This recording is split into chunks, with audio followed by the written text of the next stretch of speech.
प्यारे बच्चों, आज चैप्टर नंबर 2 का सेकंड लेक्चर है और टॉपिक आपके पास है रिप्रेजेंटेशन ऑफ अ वेक्टर।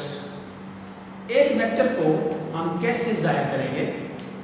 जाहिर करने का मतलब है कि आप उसे कॉपी पे कैसे जाहिर करेंगे, आप रजिस्टर पे कैसे जाहिर करेंगे, या आपके पास कोई और अवेलेबल सोर्स है जहां आपने किसी को समझाना है कि हमने कैसे इसको जाहिर करना है। बहुत आसान सी बात है। इसके 4 पॉइंट हैं और चारों पॉइंट बड़े इंपॉर्टेंट हैं। मसलन आपके पास ये है कि 10 किलोमीटर टूवर्ड्स नॉर्थ, एक आदमी 10 किलोमीटर नॉर्थ की तरफ गाड़ी को दौड़ाता है, या एक जहाज 10 किलोमीटर नॉर्थ की तरफ उड़ता है, तो हम जानते हैं कि एक वेक्टर में 3 चीजें कंपल्सरी हैं। Number 1 magnitude, 10 is a magnitude.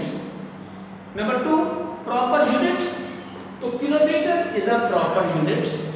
और नंबर 3 आपको डायरेक्शन चाहिए, तो हमने देख लिया कि नॉर्थ एक डायरेक्शन है। अब हम इसको कैसे जाहिर करेंगे? इसके लिए पहला पॉइंट है आपके पास, नंबर 1 आपको चाहिए डायरेक्शन साइन। डायरेक्शन साइन, इनको साइन बोर्ड आप अक्सर देखते होंगे, रोड के ऊपर लिखा हुआ यूं एरो बना होता है, फिर इस्लामाबाद इस तरफ है, लाहौर इस तरफ है, तो ये जो एरो बने नजर आ रहे होते हैं ये आपके पास डायरेक्शन साइन होते हैं। या ये कि आपके पास ये, उसमें आप क्या करेंगे? सबसे पहले डायरेक्शन साइन में आप को पता होना चाहिए नॉर्थ किधर है, ईस्ट किधर है, वेस्ट किधर है। इन चीजों को आपने देखना है। आप इनके एरो लगा दें डायरेक्शन साइन को।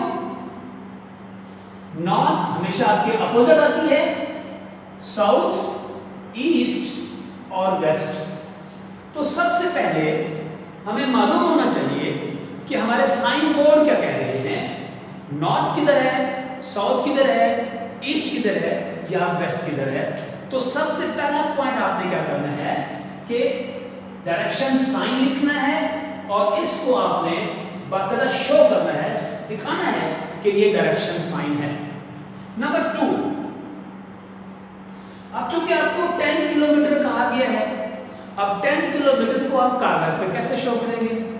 तो मैंने आपको चैप्टर में 1 में बताया था कि CGS सिस्टम जो कि इंजीनियर्स यूज करते हैं, जिसको हम इंजीनियरिंग सिस्टम कहते हैं। अब अगर हम कहें कि 10 किलोमीटर कागज पर शो करें, तो ये मुमकिन नहीं है कि हम 10 किलोमीटर लंबा कागज कहां से ले आए, मुमकिन नहीं है। इसलिए हमें जो इंजीनियरिंग सिस्टम है वहां से हमें हेल्प लेनी होगी।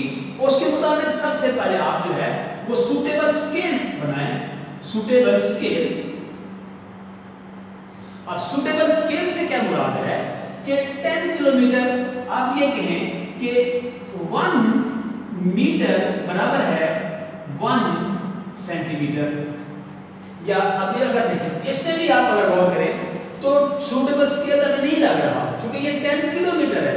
तो मेरे ख्याल के मुताबिक अगर हम इसको यूं कर दें कि 1 किलोमीटर जो है, 1 किलोमीटर अगर आपके पास वो 1 सेंटीमीटर के बराबर है, तो 10 किलोमीटर है, लिहाजा 10 सेंटीमीटर हो गया। तो बहुत आसान हो गया कि हम 10 किलोमीटर को कागज पर शो करने की बजाय अब हम उसको 10 सेंटीमीटर कागज पर बआसानी शो कर सकते हैं। दूसरा पॉइंट, तीसरा पॉइंट क्या है कि draw 10 centimetre line towards north.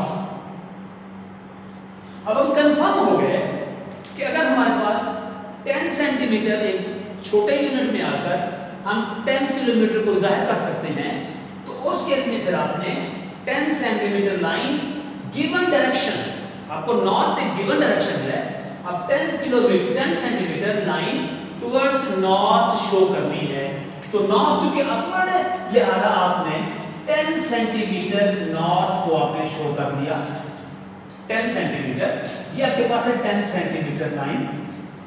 इसके बाद क्या होगा, इसके बाद क्या होगा, एरो जरा बाद में लगाएंगे। 10 centimetre and put an arrow towards north, ताकि आपको बिल्कुल क्लियर हो सके कि हम जाना कहां चाह रहे हैं। या जो एग्जांपल मैंने दी कि एक गाड़ी नॉर्थ की तरफ जा रही है, तो आपने अब एक नॉर्थ की तरफ इस लाइन के ऊपर एक एरो पुट कर देना है। किसी हद तक आप बिल्कुल समझ चुके होंगे कि ये एक वेक्टर शो हो गया। चौथी और आखिरी बात सबसे इंपॉर्टेंट ये है कि आपने वहां पर किसी भी वेक्टर को किसी alphabet A B C D से जाहिर करना बहुत जरूरी है।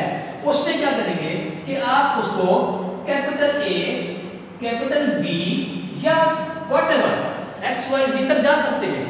तो capital A B C D से हमेशा अपने वेक्टर को शो करना है। ये तो हो गया। उसके बाद क्या करेंगे कि इनके ऊपर एक एरो का साइन डाल देंगे ताकि ये और वाज़ेह हो सके। ये भी हो सकता है कि आप इसको एरो का साइन जो है ऊपर की बजाय नीचे दे दें। बी है तो एरो की बजाय ऊपर की बजाय नीचे दे दें। तो इस तरह भी हम वेक्टर को जाहिर कर सकते हैं, इस तरह भी हम वेक्टर को जाहिर कर सकते हैं, इवन इस तरह भी कर सकते हैं, इस तरह। और इसका और भी एक और तरीका है कि आप इसको अगर आप बोल्ड कर दें, आप जरा इसको वाज़ेह कर दें ताकि दूर से पता चले कि कोई खास चीज है, कोई खास चीज है। इस तरह भी आप इसको जाहिर कर सकते हैं। इसको बोल्ड कर दें तो ये भी आपके पास एक वेक्टर की रिप्रेजेंटेशन है। इस तरह हम किसी भी वेक्टर को स्मॉलर यूनिट यानी सीजीएस सिस्टम यानी इंजीनियरिंग सिस्टम इस्तेमाल करते हुए हम किसी भी वेक्टर को बआसानी एक्सप्रेस कर सकते हैं अपनी कॉपी के ऊपर, अपने रजिस्टर के ऊपर या अपनी ड्राइंग शीट के ऊपर। इस लिहाज से बहुत आसान है कि एक वेक्टर को कैसे जाहिर किया जाता है। ये हमारा आज का दूसरा लेक्चर था। पिछले लेक्चर में हमने डेफिनेशन पढ़ी कि वेक्टर क्या होता है, स्केलर क्या होता है, और हमने आज दूसरे लेक्चर में उस डेफिनेशन की एप्लीकेशन पढ़ी। तो ये जो रिप्रेजेंटेशन ऑफ अ वेक्टर है, वेक्टरों का इजहार या वेक्टर का जाहिर करना, ये उन डेफिनेशन स्केलर या वेक्टर की डेफिनेशन की प्रैक्टिकल एग्जांपल है। तो वेक्टर में हमने पढ़ा कि मैग्नीट्यूड चाहिए, प्रॉपर यूनिट चाहिए और डायरेक्शन चाहिए। इसी तरह हमने स्केलर में पढ़ा कि मैग्नीट्यूड चाहिए और प्रॉपर यूनिट चाहिए, उसमें जरूरत नहीं है डायरेक्शन की। लिहाजा वेक्टर को हम आसानी इन 4 पॉइंट से जाहिर कर सकते हैं। इंशाल्लाह जो अगला लेक्चर हमारा होगा वो होगा टाइप्स ऑफ वेक्टर्स, कितनी किस्म के होते हैं। इंशाल्लाह पिछले लेक्चर को रिव्यू देते हुए हम अगला लेक्चर इंशाल्लाह नेक्स्ट टाइम करेंगे। अल्लाह हाफिज़।